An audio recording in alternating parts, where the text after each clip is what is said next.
Hello and welcome to this week's edition of Off Defense. I am joined this week on defense by three very distinguished panelists.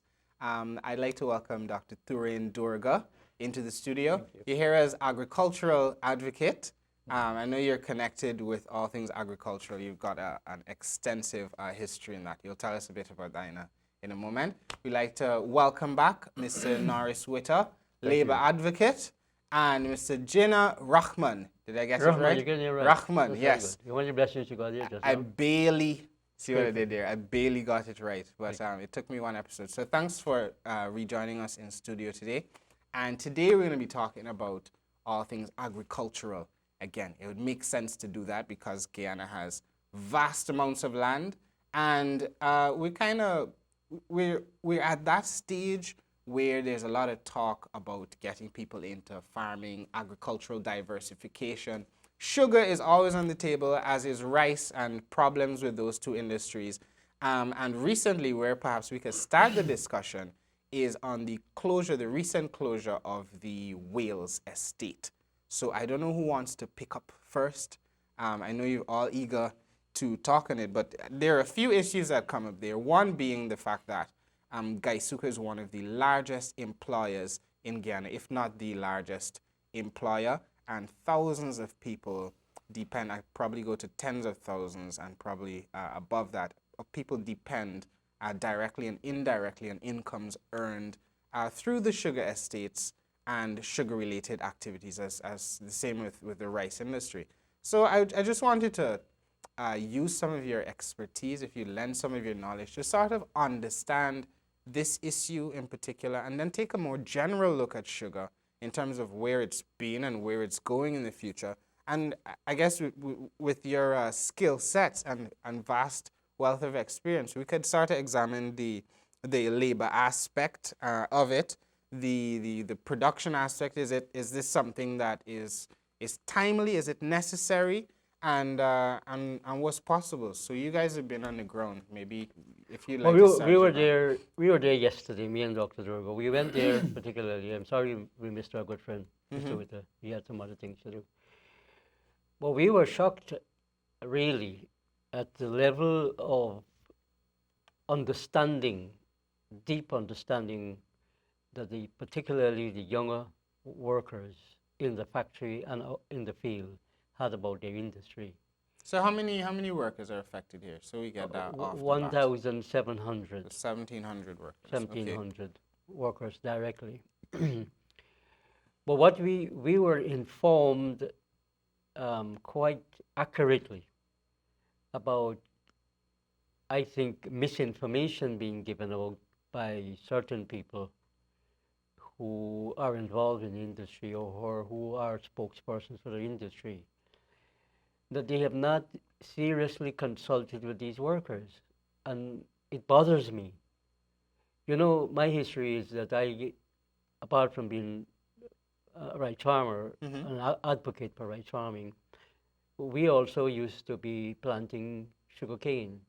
And I became the General Secretary of the Guyana Cane Farmers Association. So I do have an interest and knowledge of that industry too. And as a result of that, we were closely associated with GAU, the union that represents the workers. And we were shocked that the kind of discussion we spend there talking to these people, listening to them more than talking to them, that we found out that these people are not being consulted. They were not consulted before any decision was taken on their industry. People who are making decisions, the Minister of Agriculture, for instance, hasn't took the opportunity to go down there to talk to people. What surprises me, you know, that this government, I played a very key role with Dr. Durga and Mr. Witter to bring this coalition government into being. It is not an African government or an Indian government, it's a coalition government that brought together for the first time in the history of our country, people together. And those who are making decisions, they have to be very careful because they're dealing with people's lives. And when you hear how these people, they were very emotional about the way in which decisions were made without their involvement, I feel very uncomfortable. that I am associated with the government will have that appoints people who are making these decisions behind people's back. I have to say also too that Mr. Jagdeo has been there like us, and what he's doing is counterproductive. If he wants to be respected, and I think he lost a lot of respect because he responsible directly for the destruction that has been caused in the agricultural industry as a whole. We will talk about the rice just now, how they have destroyed it. But the sugar industry in particular, that Mr. Jagdeo did what this government, hopefully, we are hoping it may not do, that is to close Wales. That good judgment will take place. But it was Mr. Jagdeo that started this process of closing down the sugar industry without no consideration for those workers who are put out of job. Well, let's stick a pin there. I'd like to bring you in on this point, Mr. Durgan. I'll get to you afterwards, Mr. Witter. So, let's examine the validity, because thus far, and I got to play devil's advocate here, right?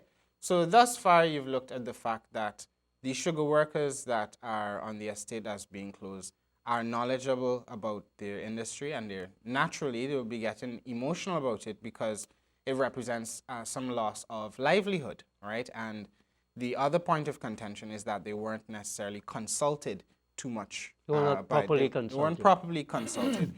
So is the reason, if we were to examine the actual reasons behind that were given for the closure of this estate, are they, how do you look at those in an objective sense? Because, and as we were sort of talking in the preamble to the show, sugar, for most Guyanese, we see it as a sort of an industry that's gone off a cliff a very long time ago, because millions and millions of dollars, continuously billions of dollars, let's be accurate, billions of dollars have been poured into this industry, and we are not seeing anything coming out on the other hand. We have this national insecurity about beet. We were talking about the sugar beet that's coming on in the European market. We had time and money given to us by the European Union to make adjustments, structural adjustments to our sugar industry to remain competitive. But yet it seems we're still not competitive. The sugar market is going to change drastically for us just around the corner, and we're facing astronomical cost, inputs that are not being matched by the outputs. Is it not, if you were to look at this as a cold, hard, business-headed person, would it not make some sort of strategic sense to start downsizing in some way or other? Or is this an industry that we're just totally not supposed to mess with, no matter how much of a drain it is on the economy itself? What are your thoughts on this? Well, thank you for inviting me here. Let me start with I was invited to come and see what's going on at Wales. But before that, when the Commission of Inquiry started, we wrote a letter to the Commission of Inquiry stating our interest as business people to be considered buyers for the sugar industry.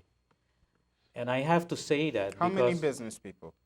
Well, you have our group, and I know of 4 other groups who are interested. So, and what Gina is saying is that people know more than we think they know. Because one of the workers, and I asked him, what are you doing? He said, I'm planting. And he asked me that if business people are interested to buy this thing, it can be that they're going to lose money.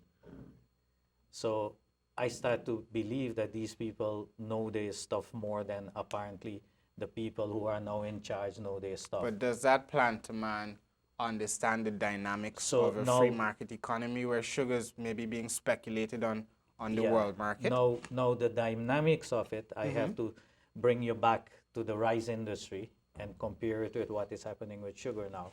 In the rice industry in 1988, when we were invited and beginning as consultant, and after that we put groups together to buy the rice mills, we were told, well, this thing is dead and the world market price is down and so forth. So I asked, Mr. Hoyt, one question then. You just told me that people will stop eat rice? And he looked at me and said, what are you telling me? I said, apparently there is a management problem because people will continue eating rice. So this is where the rice industry, which is kind of a closed circuit thing, we position rice. So we don't talk about world market price of rice anymore.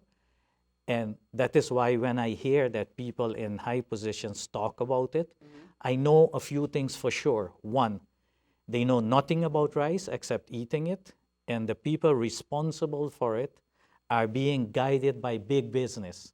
And when I say big business, you got to be careful, because they tell us stop planting coconut because they were producing soya.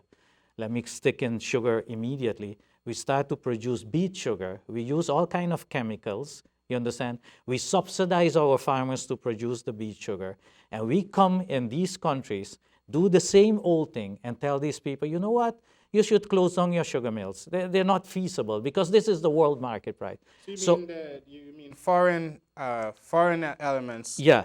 You know that is the tendency that when foreigners come here, you understand? With all due respect, I led a foreign company for a long time. You understand? But they're decent people too. You understand? They come here and they dictate you what to say, and most probably, most of the time because of the color of their skin, our people tend to bow and accept what they say. So big business today told us that sugar is not feasible. So I'm warning those accountants who are making analysis and putting nonsense in the newspaper, comparing that this is the world market price, you understand, and this is what we produce it at, you understand. They haven't taken in consideration how much of that is subsidized and so forth. So you have to position your sugar. So now, let me finish this. Now, any business you run, nobody could have changed that over the decades and centuries. That marketing will drive production, not the other way around. All I'm hearing is the cost price of the sugar. I don't see about marketing. So what did I do? Because we have a keen interest in sugar, because we have the most beautiful sugar bag in the CARICOM and in Northern Europe.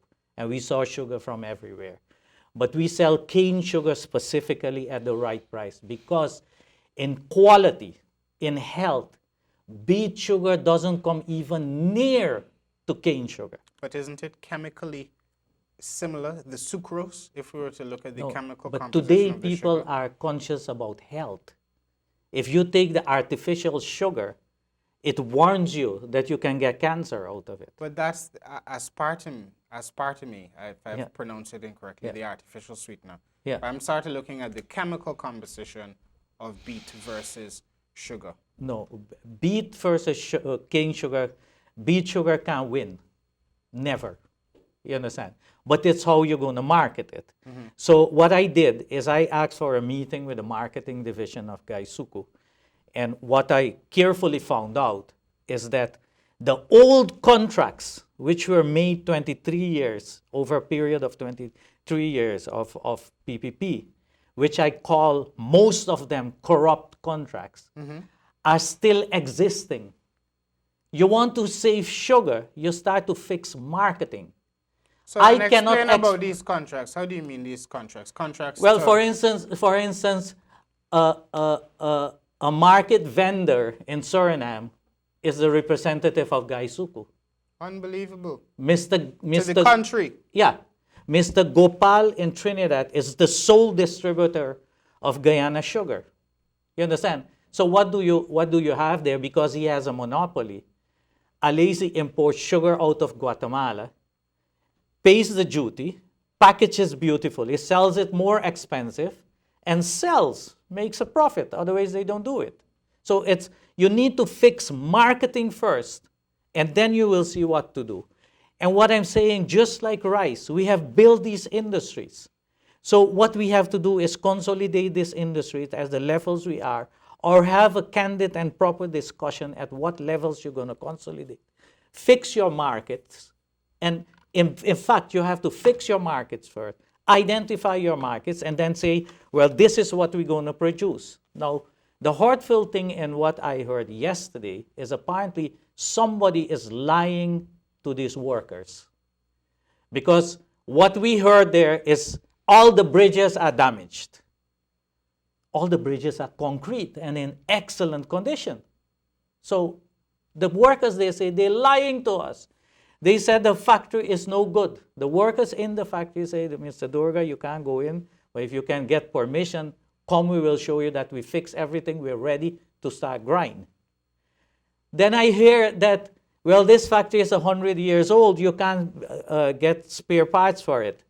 You see, that statement is either you don't know how a factory works, or you are ill-advised, or you're downright misleading the people. Because a sugar factory, like a rice mill, you have a certain structural situation where you have machines in it. Those machines, over the years, you change them, put more modern machines, more efficient machines, and so forth. So to come and tell people you can't get spare parts, what is this, a joke? So what we are saying, this is how far we got. What we are saying from a business point of view, there's enough people interested to buy that sugar mill, but you have to understand, why are business people interested? Wait a minute. You have some people who don't know what they're talking about. They say this thing is not feasible. There's no market for sugar, and so forth. So we can pick it up cheap. That's what I'm seeing. You follow what I'm saying? Yeah. And I led a youth corporation, and that is how we think.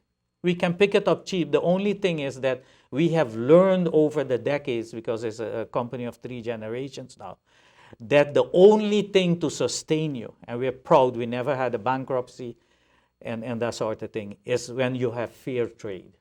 You cannot make these decisions today, not in small corporations, not in big corporations, without the workers, because they have to make it happen. And what was done there is an offense to those people, to just by a press release tell them, well, we're going to close it down.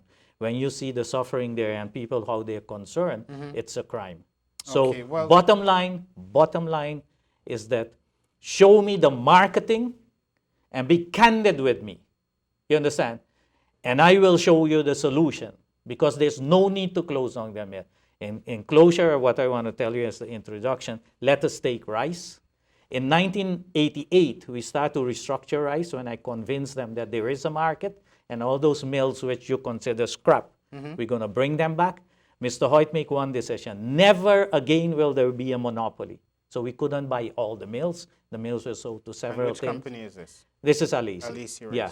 So if you see the composition, it's several things. And he said that the Burma rice mill, which had 2 brand new Japanese Satake mill, which was given to Guyana, he said, we're going to keep that for the people of Guyana. PPP won the election. The first thing they started to do is fleece the thing, and they cut all kind of these. And I challenged them that let the audit come out. But let me tell you what the situation is. We now. have to go to a break quickly, and Yeah. we'll come back to you in one Yeah. second. But that's it for the first very lively segment. Feels like a little boxing match there, right? But very lively segment of Off Defense, talking about things agricultural, but specifically sugar. And I guess, well, we'll do a little recap when we come back from the break in a minute. Interested in honoring or paying tribute to a loved one, or just making a loved one feel special? HGP TV offers you all that and more. Air your birthday greetings, death announcements, and wedding anniversaries on HGP TV today. HGP TV offers affordable prices, convenience, and great services. Pick up the phone now and call us on 220-3660 or email us at sales@hgptv.com.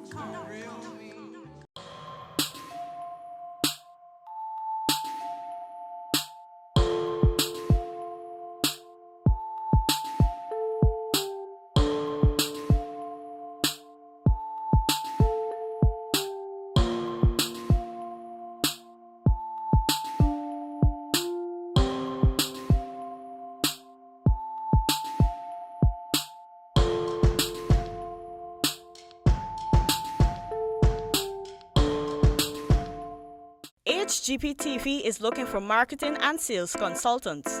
Are you confident with excellent presentation skills? Are you able to demonstrate your sales success? Do you want to work in media marketing or sales? If you are, we would like to speak to you.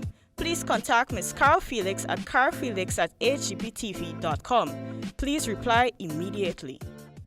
And we're back on Off Defense with Dr. Turin Durga, agricultural advocate and very involved in Alisi Rice. You're the top guys. Mr. Norris Witter, labor advocate, thank you for rejoining us on the program. And Mr. Jinnah Rahman, who has only taken me one episode to learn to pronounce your name correctly. Thank you so much for rejoining me on the program. And we're sort of in the throes of a very heated discussion on the state of the sugar industry. And I guess we started off talking about the closure on the Wales estate.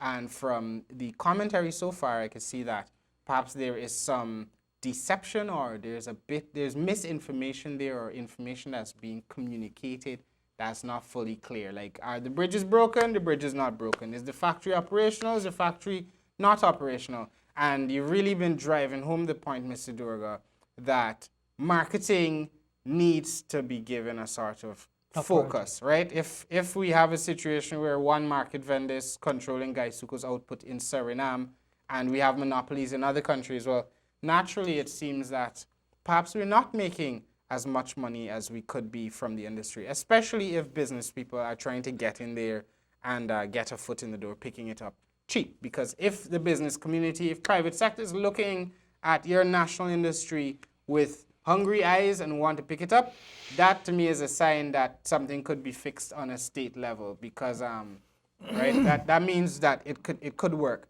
So now before we go into that point, because I know you're very keen on this line of discussion in terms of really helping people to understand what's going on, right? I want to bring in Mr. Witter to find out who he thinks about what do you think about the dimensions of this situation in your mind as a labor activist. What are you thinking about when you think about this Wales closure, especially in terms of the consultation? Because I guess we just were on your point about consulting people and the fact that it cannot work unless you have the involvement and input and I guess the cooperation of the man on the ground.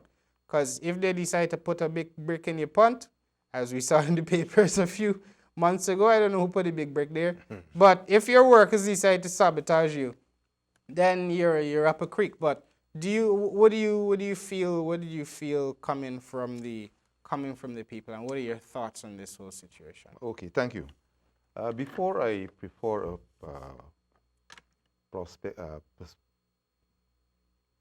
give a perspective on the issue, let me preface what I have to say by making this point. We, the peoples of Guyana, the 6 or more races,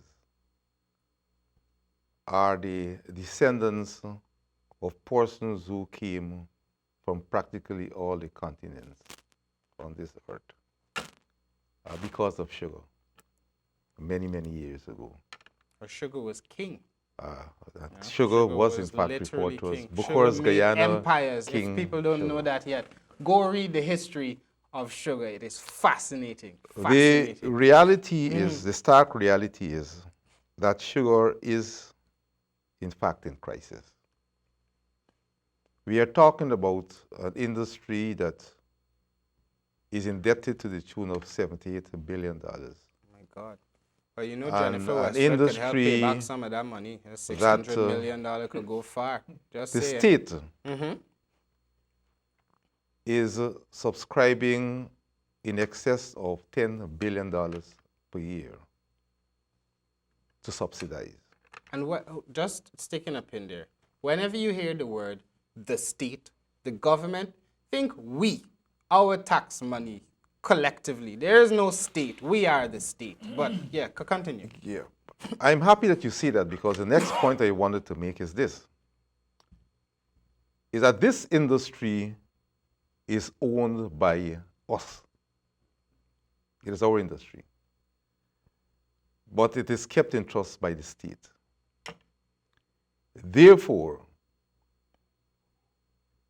whatever is the state of the industry at this point in time, I think every citizen has to hold herself or himself responsible. However, given the nature of the operation of the state,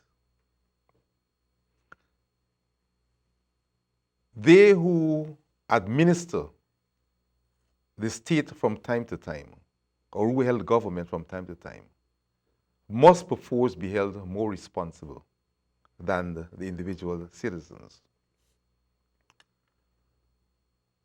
For those who may have studied the recent historical development of the industry,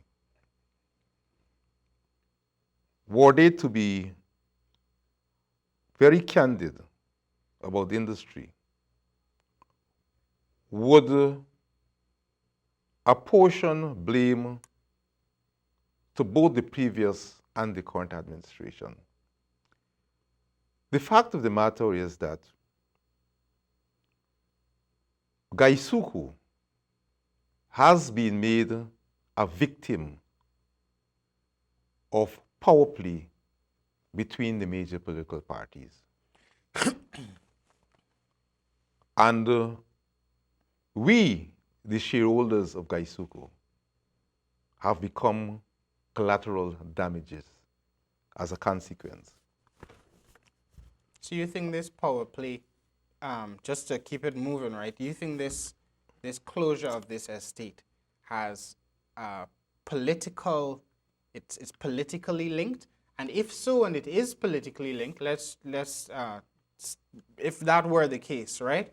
So you've already intimated in your opening comment that perhaps whatever Barra Jagdeo is doing right now, telling the workers and the like, may be counterproductive, because obviously it's a political in. If we look at our political culture, is it that this is because of it's political reasons?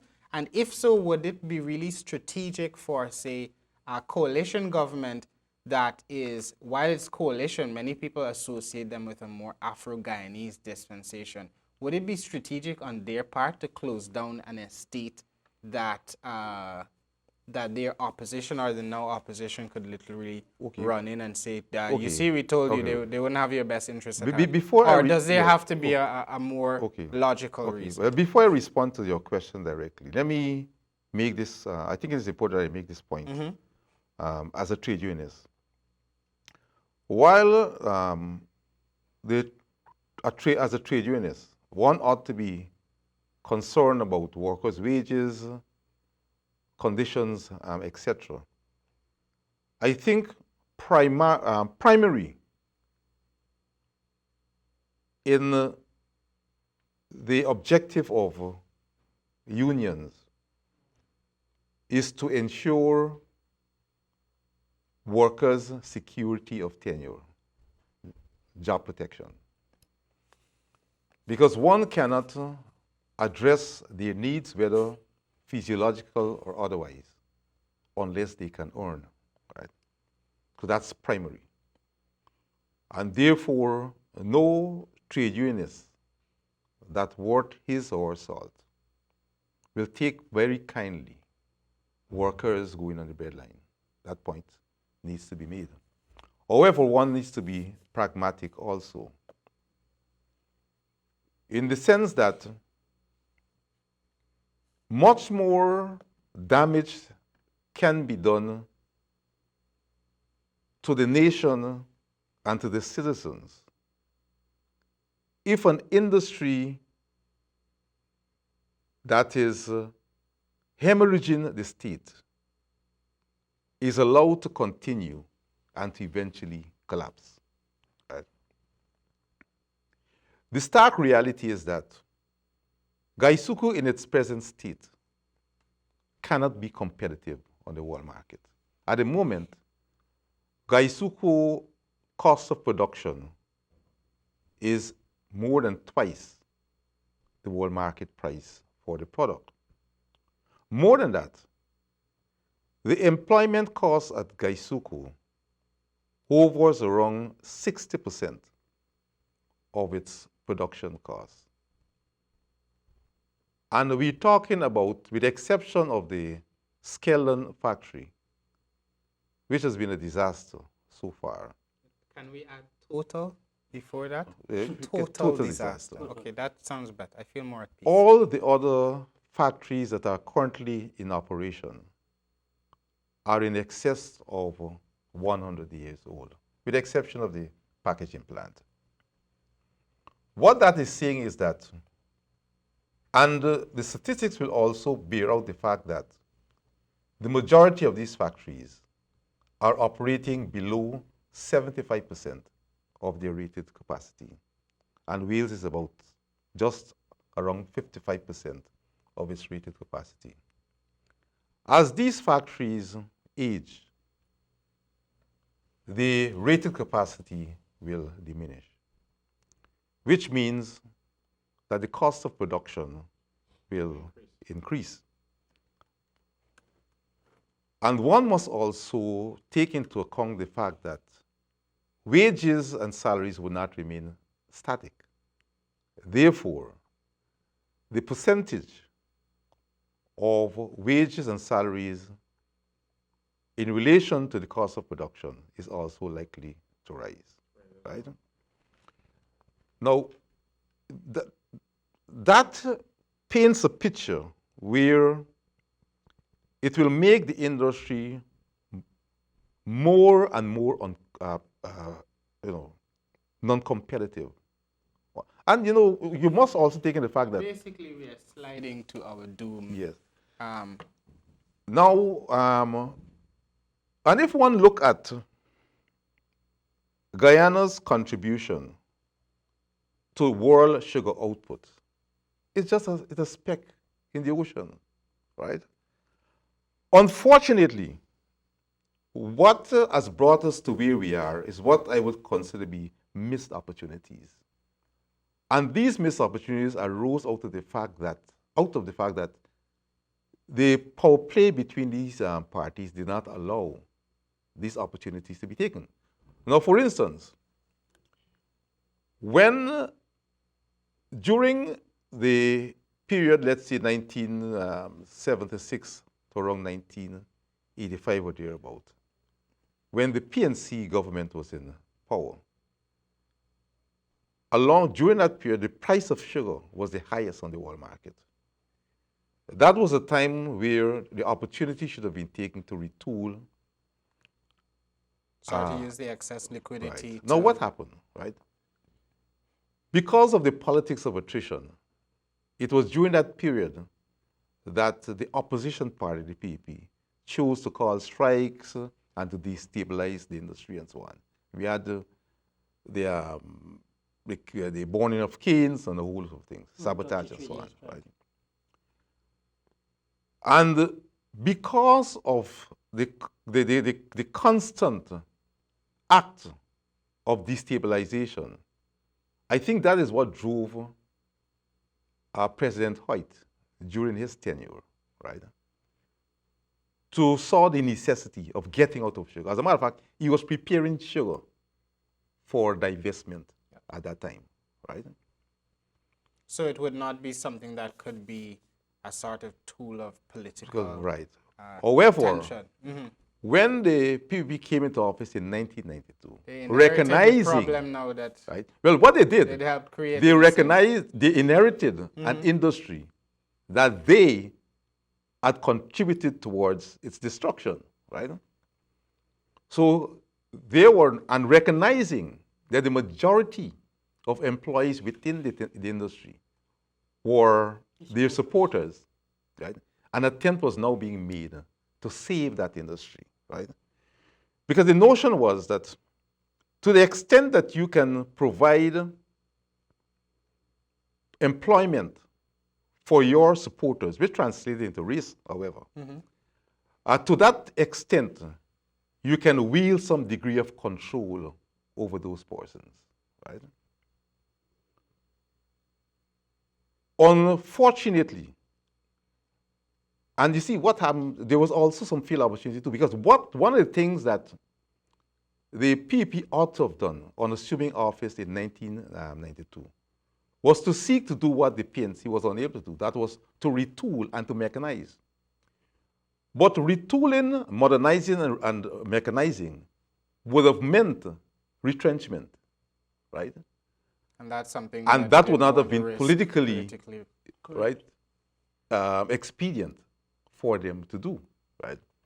Therefore, they were contended to continue the production of sugar with the industry as a labor-intensive industry, protecting their voting And population. here we are today. So here we are now Yeah. with another change of government, and the current government recognizing the experiences of the Bonham White government, I believe is anxious to free itself from what it may be considering a liability. But let me make this point. I started off by saying that sugar generally was responsible for us being here through our foreparents who came from the various continents. This crisis in the industry provided a splendid opportunity for the powers that be. And I will now point my finger to the current political directorate. It provided an opportunity to give meaning to this whole notion of national unity. What I think ought to have been done is that it should have been a national consultation, inviting all the stakeholders, including political parties and the unions, all unions, and other interest groups, to sit and to discuss the future of sugar, and not to independently take any position as it relates to the future of this very important industry. I think we're going to have to pause on that point there. There's a lot of food for thought there, but I'm getting the eye from the producer. We must go to a quick break. I'm sure you're all tuned in now. We're going to go to a quick break. You can go make your coffee, put 2 sugars in it. It's supporting our local industry. And we'll be back in a minute on Off Defense. Interested in honoring or paying tribute to a loved one, or just making a loved one feel special? HGP TV offers you all that and more. Air your birthday greetings, death announcements, and wedding anniversaries on HGP TV today. HGP TV offers affordable prices, convenience, and great services. Pick up the phone now and call us on 220-3660 or email us at sales@hgptv.com.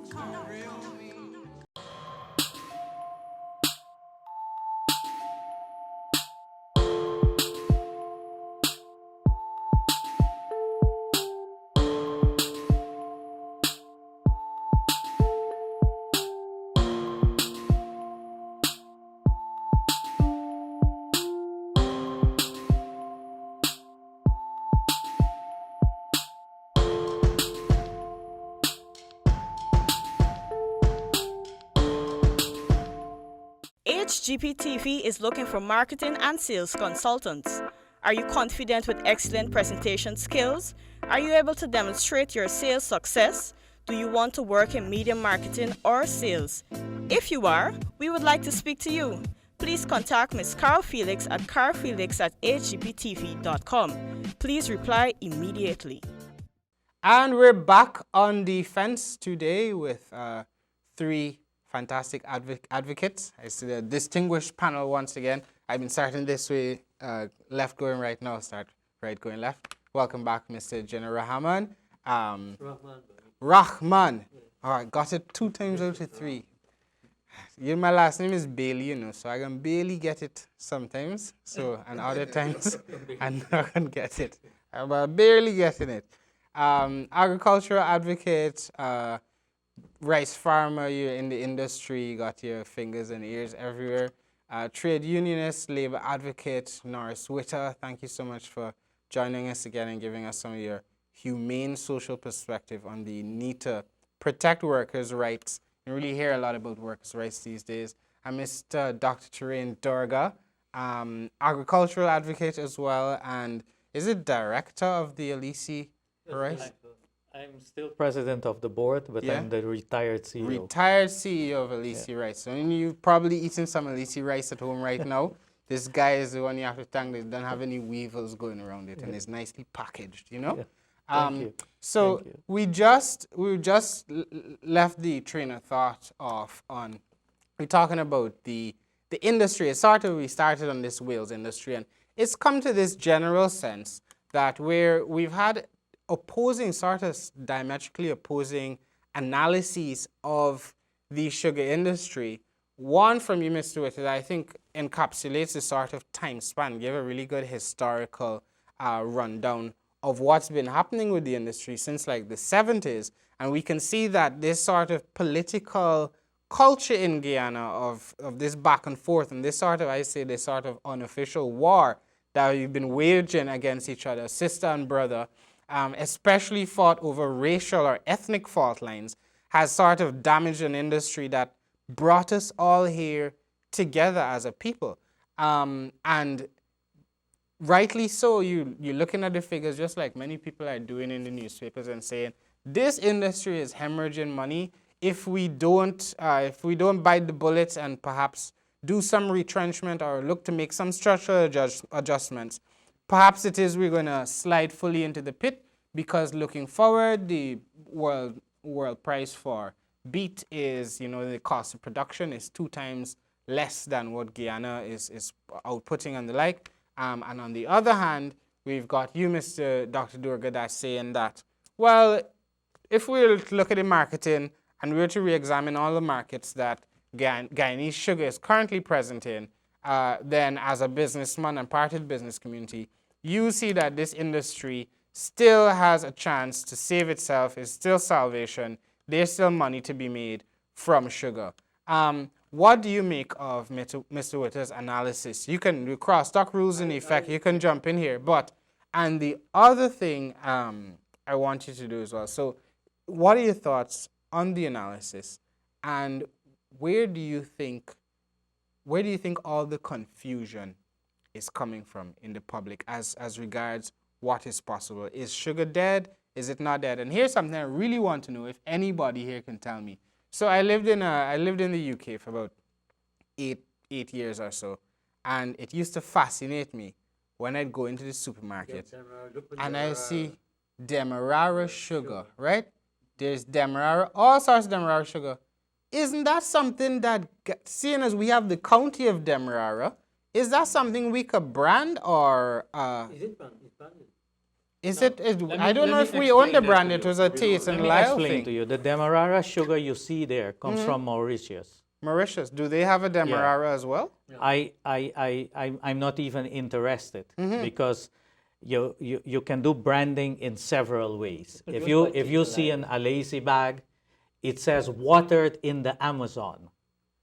What we do is you psychologically tell people the Amazon is forest, is clean air, is clean water, so I have the best product. What the consumer don't know is that I'm basically asking them to pay me a little bit more. Now you have to understand from which perspective that is done. Is that, and that's a personal thing, I do not want to be part of an industry fleecing people. I believe in that people should have a proper income, because I lived a long time in Holland where 95% of the people are middle class and they're managing. And that is a piece of land under the sea level managing. You understand? 50% of Holland So to just build it. what do we have here? We have a management problem. And I say that we are an agriculture-based thing. I don't believe in that huge industry is going to come here and put up. You don't have the people for it. You have nothing for it. We found oil, but that is an offshore thing. It's going to create limited jobs here. But you have to, like Saudi Arabia and so on, they're hustling, developing the industry, the For the business, end, and for so the- forth, because for when they the see oil the decline of oil is will finished. come. So the sugar thing, Norris made a good expose of what he is spoon-fed. World market price, we can produce, and so forth. What about we talking about engineering the industry? But hold on, these are some things we're hearing from people like Professor Thomas. That was No. So, one but of Professor Thomas is not a businessman. Professor Thomas is somebody who analyzes the economy and guide people like me. So I know where the heart is, so I know what to fix. It's the same thing if a guy did social science and specialized in politics. That doesn't make him a good politician. Let me make another example.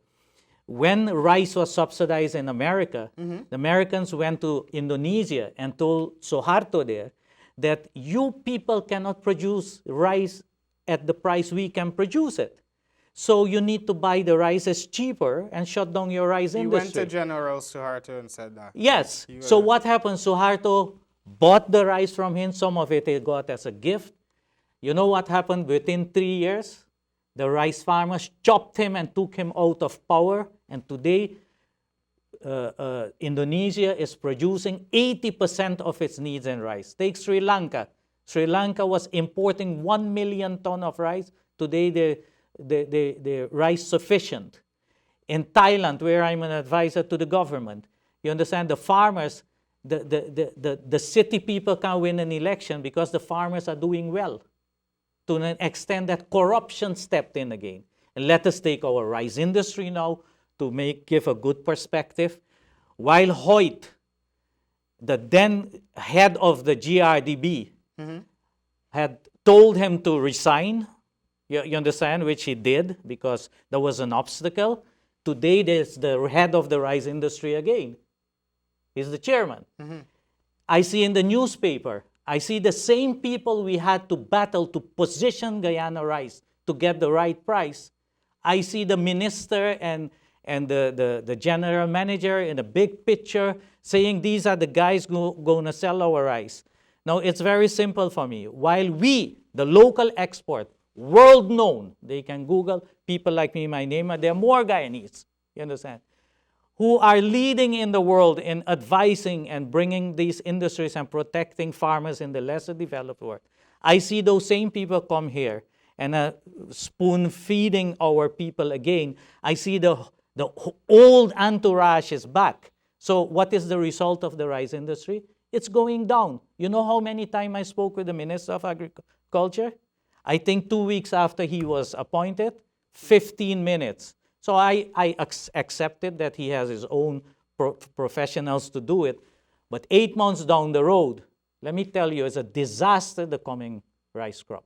And somebody need to do something about it. The disasters coming down the road. Yeah, and that El Nino thing is part of it. We knew El Nino was coming. Why weren't the conservatives pumped full with water? But 23 years of PPP, you still have a lot of those old people there. And apparently, a lot of them are now grooved in with our own people. And this platform, which I'm part of, the APNU, we have pledged that everybody is there and all of us go move Guyana forward. We're now waiting for the president to fix everything. We have to.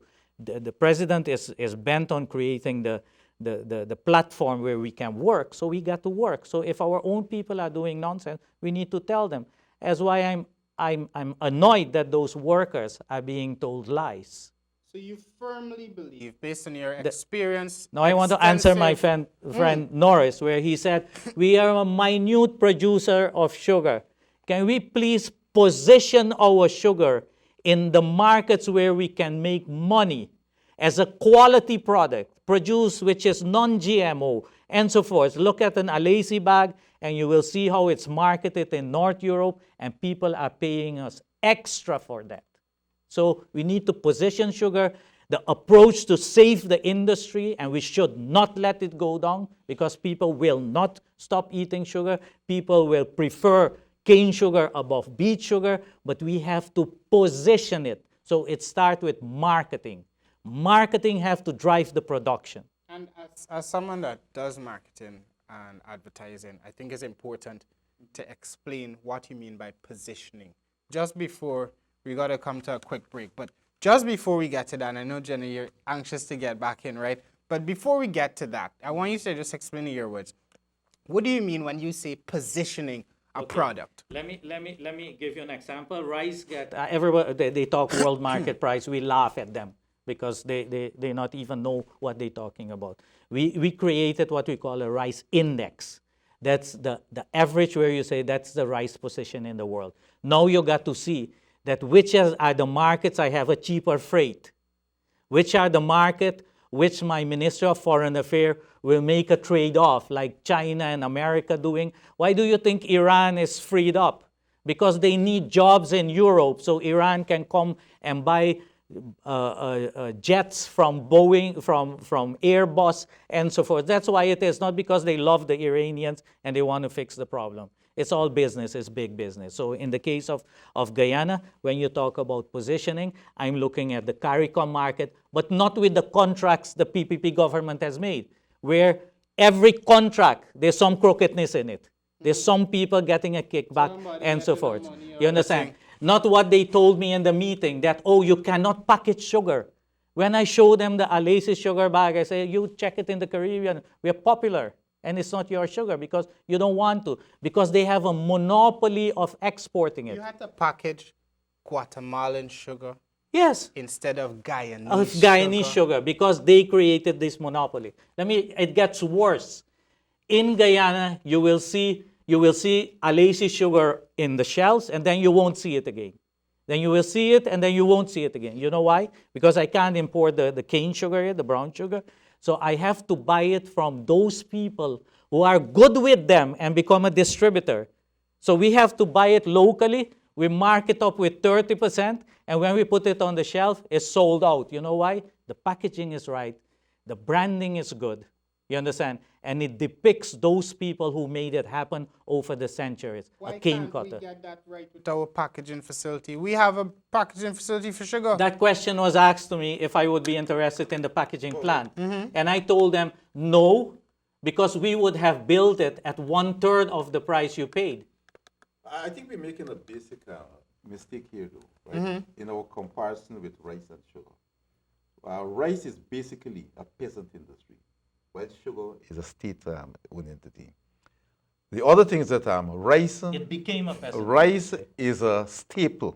Yeah, but both Product, right? industries are controlled by government. Yeah. No. But Yeah, one, both one, industries no, are one controlled. I'll industry, explain that no, just no, now. Hold no, on, one okay, is well, generally. I keep getting the eye, and I'm like, Jim I agree with you. the because producer guy, hold on, Yeah. he's behind the camera going, the he's other- losing his yeah. mind. We got to go to a break really quickly, and we're going to be back. But I love this. Crosstalk rules in effect, and this was about Guyana. You got to sit on the fence and hear all the sides so you can make up your mind and get some good information. But we got some good people here with some good information. We're back on the fence in a bit. And this break, maybe ease up on the sugar. Diabetes is real. In a minute. Interested in honoring or paying tribute to a loved one, or just making a loved one feel special? HGP TV offers you all that and more. Air your birthday greetings, death announcements, and wedding anniversaries on HGP TV today. HGP TV offers affordable prices, convenience, and great services. Pick up the phone now and call us on 220-3660 or email us at sales@hgptv.com.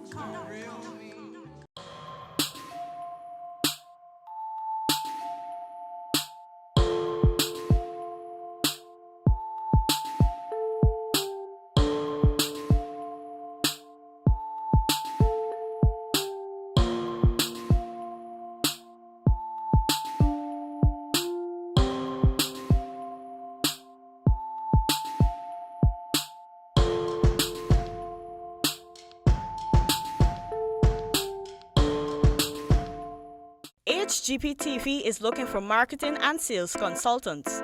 Are you confident with excellent presentation skills? Are you able to demonstrate your sales success? Do you want to work in media marketing or sales? If you are, we would like to speak to you. Please contact Ms. Carl Felix at carlfelix@hgptv.com. Please reply immediately. So we're back on Off Defense. Hopefully you avoided a little sugar boost down there, but had one early in the program because we were talking about all things sweet. Sugar in particular, but we're looking at rice and I guess agriculture. I'd wanted the discussion to go on much longer, but we've kind of in the wrap-up segment, so there will be a part 2 of this discussion. But I wanted to bring you in, Jen, on the last point. What has happened is that people are misguided by the whole what's going on between sugar and rice. Sugar and rice are totally controlled, I would say, by the governments who are in office. Now, the reasons why that is so, let's take rice. Mr. Witter said that's not true. The farmers bust their tail to produce the rice, but when it comes to getting the right price and getting and controlling it to the point where they can make the money, it is being controlled by a little agency called the Guyana Rice Development Board, which is the law that came into being during the Burnham period. Has not been amended by Dr. Dragon. So what happens is that the Minister of Agriculture, this current Minister of Agriculture, has appointed us on the board. And if he wants to get rid of me tomorrow morning because I'm criticizing him, then he can do so. That is the form of dictatorship. That is the form.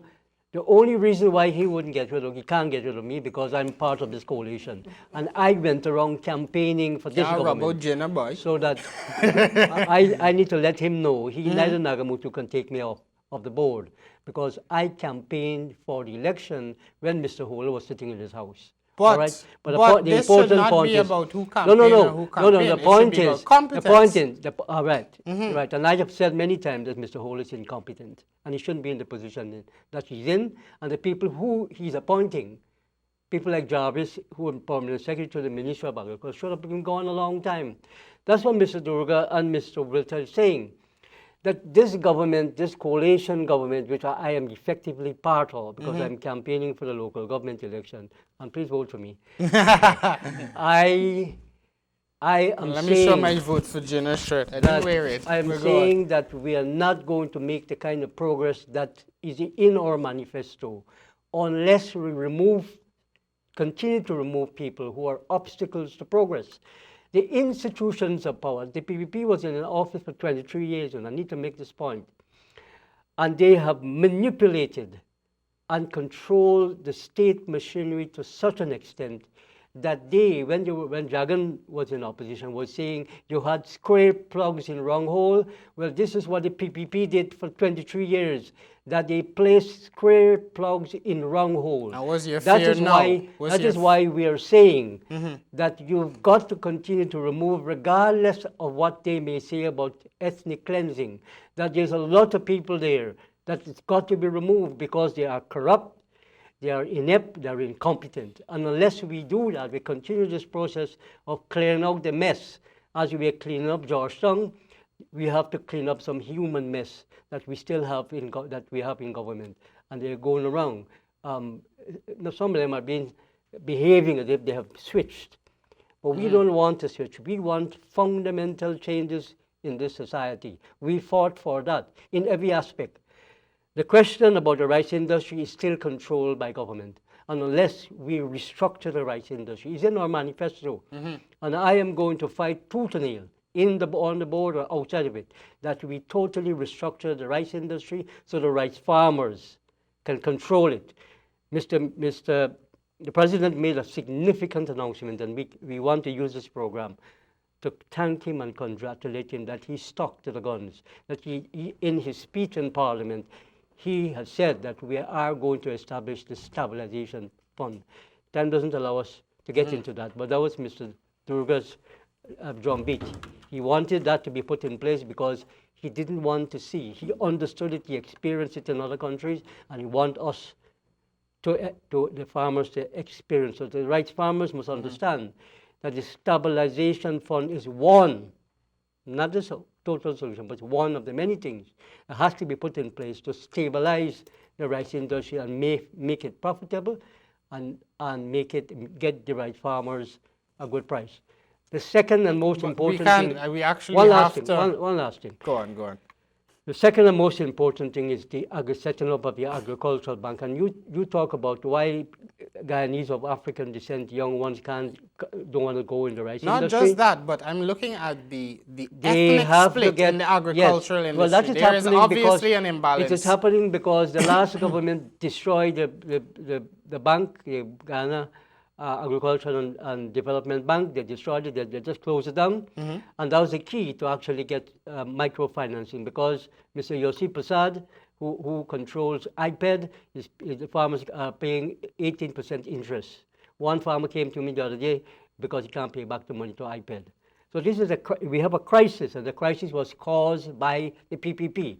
We have inherited this crisis in all aspects of life. But we must move out of it. And That we we're have to interested move in out of that. it. I agree So with that. final comments, and on the iPad note, I know about iPad. I pedal away from there very fast because I went there a while ago. They were advertising these low interest loans for young people wanting to get started, whatever. And they literally, I kind of concluded that very thing for myself. The There's man some who's against it, banditry going on. does not want the agricultural bank, and the nation must know that. We must have an agricultural bank.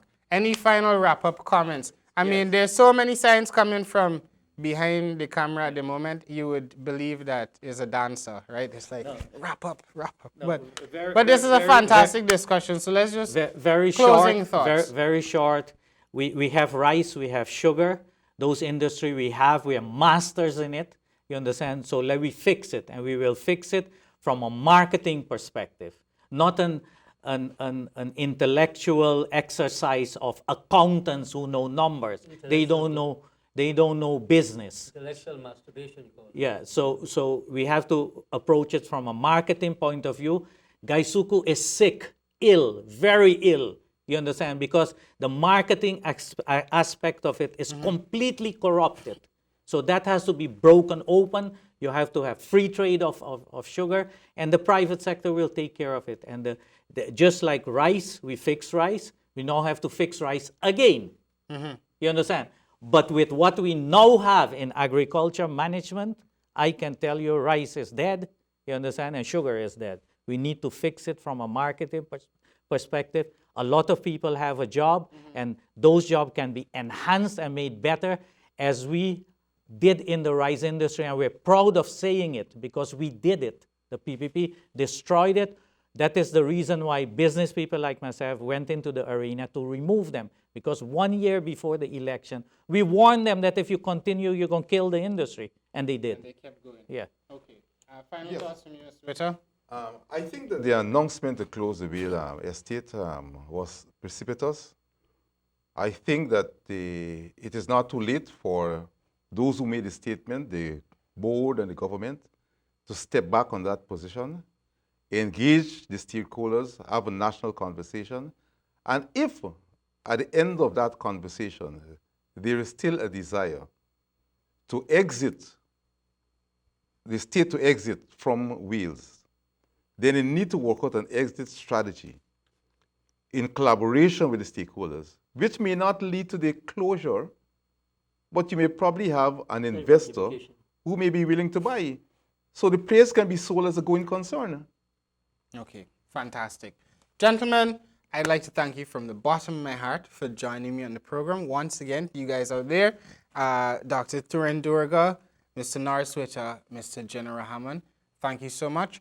And what I hope you take away from this program, I won't wrap up for too long because cameraman might die because the show goes on too long. But what I hope you take away today is you listen to these gentlemen share their wealth of knowledge, and you've been very attentive to the fact that yes, it is possible for Black people and Indian people and all races to sit down and freely look at things that need to be criticized. And if the PPP needs to be criticized for something they did wrong, you criticize them. If the coalition needs criticizing, you criticize them. You are not your color. You are not your party. You're a Guyanese. That is one of us. And the only way we're going to fix anything or move forward together into the future is if we start having very honest conversations and looking at the hard facts. So to that extent, I once again thank you so much. Catch up with this episode and more on our YouTube and Facebook channels. If you'd like to be a sponsor of the program, get in contact. And until next week, that's it from us this week on Off Defense.